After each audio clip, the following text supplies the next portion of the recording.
ভাবুন তো, যদি আবার ভারত ও পাকিস্তানের মধ্যে যুদ্ধ বাধে, কি হবে তখন? কে জিতবে, কে হারবে, আর বিশ্ব কিভাবে প্রতিক্রিয়া জানাবে? ভারত ও পাকিস্তান 1947 থেকে শুরু 4বার যুদ্ধে জড়িয়েছে।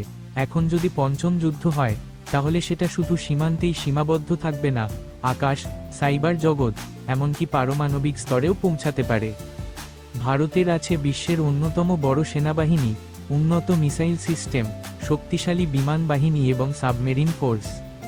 অন্যদিকে পাকিস্তানেরও আছে 165 এর বেশি পারমাণবিক অস্ত্র, এবং চীন ও তুরস্কের মতো মিত্র। কিন্তু প্রযুক্তি, অর্থনীতি ও আন্তর্জাতিক সমর্থনে ভারত অনেক এগিয়ে। এই যুদ্ধে চীন সম্ভবত পাকিস্তানের পাশে দাঁড়াবে। আমেরিকা নিরপেক্ষ থাকার চেষ্টা করলেও ভারতের দিকে ঝুঁকে পড়তে পারে। রাশিয়া ভারতকেই সমর্থন করতে পারে। আর মধ্যপ্রাচ্য দেশগুলো বিভক্ত থাকবে। বাংলাদেশ সরাসরি যুদ্ধে না গেলেও কূটনৈতিকভাবে ভারতের পক্ষে থাকতে পারে। তবে যুদ্ধ ছড়িয়ে পড়লে শরণার্থী সমস্যা, সীমান্ত নিরাপত্তা ও অর্থনৈতিক সংকট বাংলাদেশের ওপরও প্রভাব ফেলতে পারে। যুদ্ধ শুরু হলে দুই দেশের কোটি কোটি মানুষের জীবন বিপন্ন হবে। বিশ্বে তেলের দাম বাড়বে, শেয়ার বাজার পড়ে যাবে, অর্থনীতি মুখ থুবড়ে পড়তে পারে।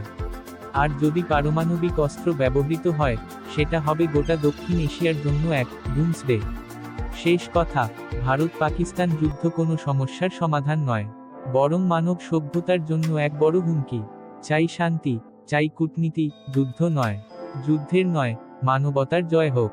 আপনার মতামত কি? কমেন্টে জানান। ভিডিওটি ভালো লাগলে শেয়ার করতে ভুলবেন না।